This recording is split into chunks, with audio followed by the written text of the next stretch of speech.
Hi, my sweet friends, and welcome to Crochet Every Day with Judy. We are reading from Swiss Family Robinson again today, and we're starting with Chapter 12, The Sabbath and the Parable. The next morning, we descended the ladder and breakfasted on warm milk.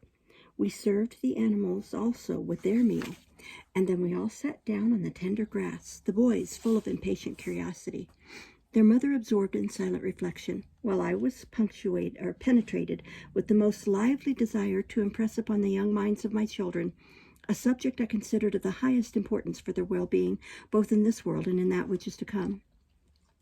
All now standing up, I repeated aloud the church service, which I knew by heart, and we sang some verses from the 119th Psalm, which the boys had before learned, after which we sat down and I began as follows. My dear children, there was once a great king whose kingdom was called the country of light and reality, because the purest and softest light of the sun reigned there continually, which caused the inhabitants to be in a perpetual state of activity. On the farthest borders of this kingdom northward there was another country which also belonged to the great king, and the immense extent of which was known to all but himself. From time immemorial, a plan the most exact of this country had been preserved in the royal archives. The second kingdom was called the kingdom of obscurity, or of night, because everything in it was gloomy and inactive. In the most fertile and agreeable part of his empire of reality, this great king had a residence called the heavenly city, in which he lived and kept his court, which was the most brilliant that the imagination can form an idea of. Millions of guards and servants high in dignity remained forever round him, and a still larger number held themselves in readiness to receive his commands. All were happy to be admitted into his presence. Their faces shone with the mildest joy. There was but one heart and one soul among them. The sentiment of paternal concord so united these beings that no envy or jealousy ever rose among them. Among the rest of the inhabitants of the heavenly city, there were some less close in their attendance upon the great king, but they were all virtuous, all happy, all had been enriched by the beneficence of the monarch, and what is of still higher price, had received constant marks of his paternal care. For his subjects were all equal in his eyes, and he loved them and treated them as if they had been his children. The great king had, besides the two kingdoms I have been describing, an uninhabited island of considerable extent. It was his wish to people and cultivate this island, for all within it was a kind of chaos. He destined it to be for some years the abode of such future citizens as he intended to receive finally into his residence, to which only such of his subjects were admitted as had rendered themselves worthy by their conduct. This island was called Earthly Abode. He who should have passed some time in it, and by his virtue, his application to labor and the cultivation of the land, should have rendered himself worthy of reward, and afterwards to be received into the heavenly city, and made one of its happy inhabitants. To effect this end, the great king caused a fleet to be equipped, which was to transport the new colonists to this island. These he chose from the kingdom of night, and for his first gift bestowed upon them the enjoyment of light and the view of the lovely face of nature, of which they have been deprived in their gloomy and unknown abode. It will easily be imagined that they arrived joyful and happy. At least they became so when they had been for a short time accustomed to the multitude of new objects which struck their feeble sight. The island was rich and fertile when cultivated. The beneficent king provided each individual who was disembarked upon it with all the things he could want in the time he had fixed for their stay in it, and all the means for obtaining the certainty of being admitted as citizens of his magnificent abode when they should leave the earthly island. All that was required to entitle them to this benefit was that they should occupy themselves unceasingly in useful labor and strictly obey the commands of the great king, which he made known to them. He sent to them his only son, who addressed them from his father in the following terms. My dear children, I have called you from the kingdom of night and insensibility to render you happy by the gifts of life, of sentiment, and of activity. But your happiness, for the most part, will depend upon yourselves. You will be happy if you wish to be so. If such is your sincere desire, you must never forget that I am your good king, your tender father, and you must faithfully fulfill my will in the cultivation of the country I have confided to your care. Each of you shall receive on his arriving at the island the portion of land which is intended for him, and my further commands respecting your conduct will be soon communicated to you.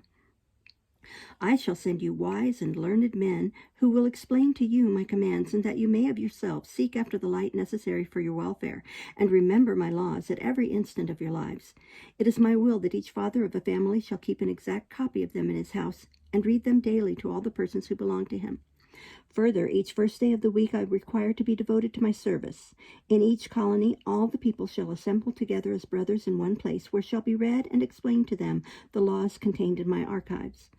The rest of this day shall be employed in making serious reflections on the duties and destination of the colonists and on the best means to fulfill the same. He who in his earthly abode shall most strictly have observed my will, who shall have best fulfilled the duties of a brother toward his fellow inhabitants, who shall have preserved his land in the best order and shall show the largest produce from it, shall be recompensed for his deeds, and shall become an inhabitant of my magnificent residence in the heavenly city. But the neglectful and idle man, and the wicked man, who shall have spent their time in interrupting the useful labors of others, shall be condemned to pass their lives in slavery, or according to the degree of their wickedness, shall be condemned to live in subterraneous mines in the bowels of the earth. All the colonists were well satisfied with the discourse of the great king, and made him the most sacred promises. After a short time allowed for repose from the fatigue of the voyage, a portion of land and the proper instruments for labor were distributed to each of the strangers. They received also seeds and useful plants and young trees for producing them refreshing fruits. Each was then left at liberty to act as he pleased and increase the value of what was confided to his care. But what happened? After some time, each followed the suggestions of his fancy. One planted his land with arbors, flowery banks, and sweet-smelling shrubs, all pleasing to the sight, but which brought forth nothing.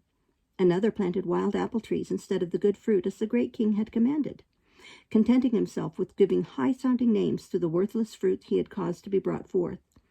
A third had indeed sown good grain, but not knowing how to distinguish the tares that grew up along with it, he pulled up the good plants before they were mature and left only the tares in his ground. But the greater part let their land lie fallow and bestowed no labor upon it, having spoiled their implements or lost their seed, either from negligence or idleness, or liking better to amuse themselves than to labor. From habit, they continued to celebrate the first day of the week, but by far the smallest part of it was consecrated to the honor of the great king. Great numbers of them dispensed with going to the General Assembly, either from idleness or to employ themselves in occupations which had been expressly forbidden. By far the greater part of the people considered this day of repose as intended for pleasure, and thought of nothing but adorning and amusing themselves as soon as daylight appeared. The great king, however, observed unalterably the laws he had laid down. From time to time some frigates appeared on their coasts, each bearing the name of some disastrous malady, and these were followed by a large ship of the line named the Grave, on board of which the admiral, whose name was Death, caused his flag of two colors, green and black, to be constantly floating in the air. He showed the colonists, according to the situation in which he found them, either the smiling color of hope or the gloomy color of despair. This fleet always arrived without being announced and seldom gave any pleasure to the inhabitants. The admiral sent the captains of his frigates to seize the persons he was ordered to bring back with him. Many who had not the smallest inclination were suddenly embarked, while others who had prepared everything for the harvest, and whose land was in the best condition, were also seized. But these last took their departure cheerfully and without alarm, well knowing that nothing but happiness awaited them. It was those who were conscious that they had neglected to cultivate their land who felt the most regret. It was even necessary to employ force to bring them under subjection. When the fleet was ready for departure, the admiral sailed for the port of the royal residence, and the great king, who was present on their arrival, executed with strict justice both the rewards and punishments which had been promised to them. All the excuses alleged by those who had been idle were of no avail. They were sent to the mines and to the galleys, while those who had obeyed the great king and well cultivated their land were admitted into the heavenly city, clothed in robes of brilliant colors, one exceeding the other according to the degree of merit. Here, my dear children, ends my parable. May you have thoroughly understood its meaning, and may you reap the advantage it is capable of affording you. Make it the subject of your reflections the whole of this day. I then put different questions to my little congregation and explained what they had not perfectly comprehended, and after a short review of the principal parts of my discourse, I concluded by a moral application. Excuse me. Human creatures, said I, are the colonists of God. We are required to perform the business of probation for a certain period, and sooner or later are destined to be taken hence. Our final destination is heaven, and a perfect happiness with the spirits of just men made perfect, and in the presence of the bountiful Father of us all. The piece of land entrusted to each is the soul, and according as he cultivates and ennobles it, or neglects or depraves it, will be his future reward or punishment. For ourselves, one and all, we will adopt the model of the good and zealous laborers, and should our exertions be a little painful, we shall think of the reward which awaits us when we shall have adorned our souls with all that is good, just, and praiseworthy. Thus, when death, which cannot fail to come at last, shall summon us, we may follow him with joy to the throne of the good and great King, to hear him pronounce these sweet and consoling words: O good and faithful servant, thou hast been tried and found faithful in many things. Enter thou into the joy of thy Lord. With these words and a short prayer of benediction, I concluded the solemnity of our Sunday. The next morning the boys assembled round me with a petition that I would show them how to use arrows. We accordingly sat down on the grass. I took out my knife, and with the remains of a bamboo cane began to make a bow. I was well satisfied to observe them one and all take a fancy to shooting with an arrow, having been desirous to accustom them to this exercise, which constituted the principal defense of the warriors of old, and might possibly become our only means of protection and subsistence. Our provision of powder must at last be exhausted. We might even, from moment to moment, be deprived of it by accident. It therefore was of the utmost importance to us to acquire some other means of killing animals or attacking our enemies.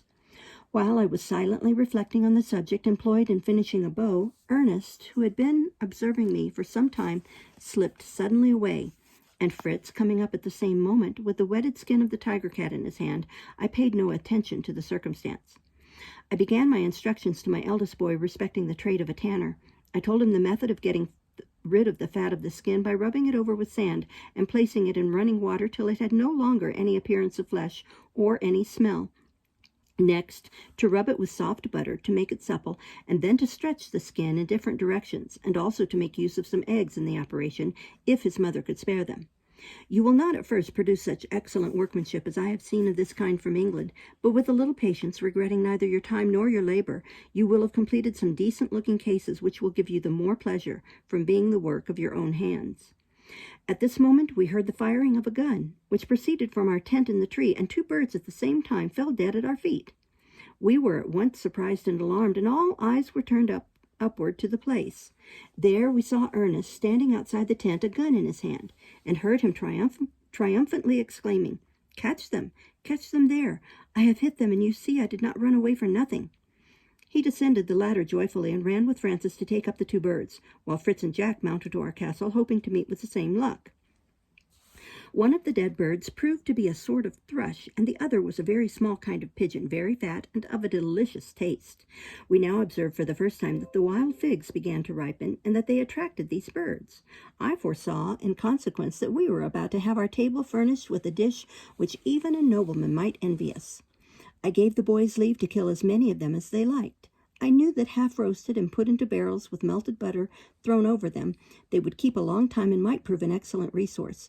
My wife set about stripping off the feathers of the birds to dress them for our dinner.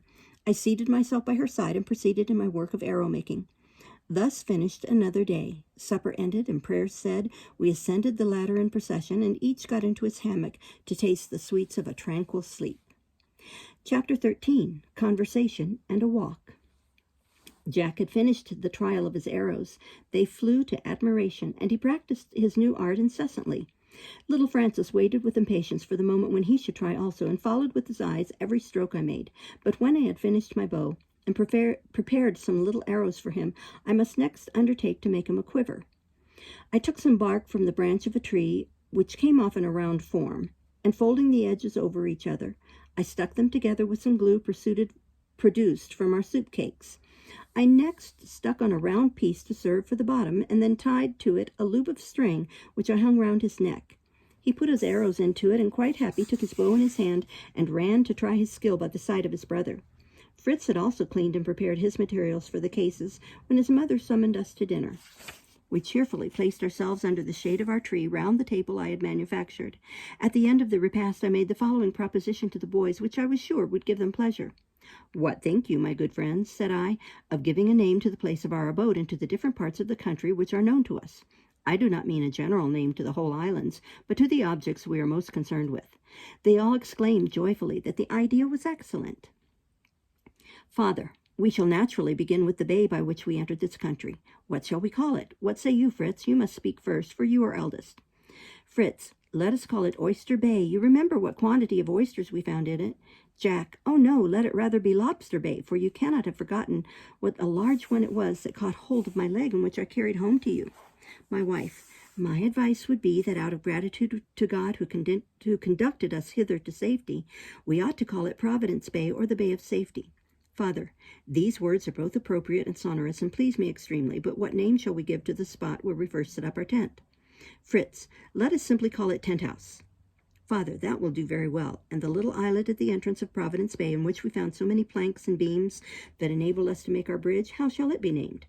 Ernest, it may be called Seagull Island or Shark Island, for it was here when we saw those animals. Father, I am for the last of these names, Shark Island, for it was the shark that was the cause of the seagulls being there, and thus we shall also have a means of commemorating the courage and the triumph of Fritz, who killed the monster. Jack, for the same reason we will call the marsh in which you cut the canes for our arrows Flamingo Marsh. Father, quite right, I think, but now comes the great question. What name shall we give to our present abode?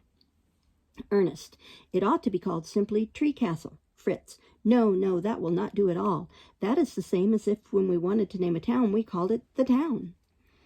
Let us invent a more noble name. Jack, yes, so we will. I say Fig Town. Fritz, ha, a noble name, it must be confessed. Let us call it the Eagle's Nest, which I am sure has a much better sound. Besides, our habitation in the tree is really much more like a nest than a town, and the eagle cannot but ennoble it since he is the king of birds. Father, will you let me decide the question for you? I think our abode should be called the Falcon's Nest, for you are not arrived at the dignity of eagles, but are too truly poor, simple birds of prey, and like the falcon you are also, I trust, obedient, docile, active, and courageous. Ernest can have no objection to this, for as he knows, falcons make their nests in large trees. All exclaimed, clapping their hands, Yes, we will have it the Falcon's Nest. The sound is quite chivalrous. So health to Falcon's Nest Castle, cried they, all looking up to the tree and making low bows. I poured out a small quantity of sweet wine and presented it to each to solemnize our baptism. Now then, said I, for the promontory where Fritz and I in vain wearied our eyes in search of our companions of the vessel. I think it may properly be called Cape Disappointment. All, yes, this is excellent, and the river with the bridge. Father, if you wish to commemorate one of the greatest events of our history, it ought to be called the Jackal's River, for these animals crossed it when they came and attacked us, and it was there that one of them was killed. The bridge I should name Family Bridge, because we were all employed in its construction, and all crossed it together on our way to this place. Let me ask you all if it will not be a great pleasure to converse about the country we inhabit, now that we have instituted names as if everything belonged to us. Ernest, it will be just as if we had farms and country houses, all dependent upon the castle. In this pleasing kind of chat, the time of dinner passed agreeably away. We settled the basis of a geography of this our new country, and amused ourselves with saying it must go by the first post to Europe. As the evening advanced and the intense heat of the day began to diminish, I invited all my family to take a walk. Leave your work for this time, my boys, said I, and let us make a short excursion. Let us seek in the beautiful face of nature the traces of the wisdom and goodness of the Creator. Which way shall we direct our steps? Fritz, let us go to Tent House, father. We are in want of powder and shot for the little consumers of our figs, nor must we miss our dinner for tomorrow, or forget that we are to secure a supply for winter. My wife, I too vote for Tent House. My butter is nearly gone, for Fritz took an unreasonable share for his new trade of tanning. Father, to Tent House then we will go, but we will not take our accustomed road along the seashore, but rather vary our pleasure by trying to explore some other way. We will keep along our own little stream as far as the wall of rocks. It will be easy for us to cross it by jumping from stone to stone, and so to get to Tent House. We will return with our provisions by the road of Family Bridge and along the seashore. This new route may possibly furnish some additional discoveries. My idea was highly applauded, and all was soon arranged for our setting out. Our route along the stream was at first extremely agreeable, being sheltered by the shade of large trees, while the ground under our feet was a short and soft kind of grass. To prolong the pleasure of our walk, we proceeded slowly, amusing ourselves with looking about us to the right and left. The eldest boys made frequent escapes on before, so that we sometimes lost sight of them. In this manner, we reached the end of the wood, but the country now appearing to be less open, we thought it would be prudent to bring our whole company together. On looking forward, we saw the boys approaching us full gallop, and this time, for our wonder, the grave Ernest was first. He reached me, panting for breath, and so full of joy and eagerness that he could not pronounce a single word distinctly. The rest soon came up, and our expedition was resumed. We'll stop there for today and start next time with Chapter 14. Thank you for listening. Bye-bye.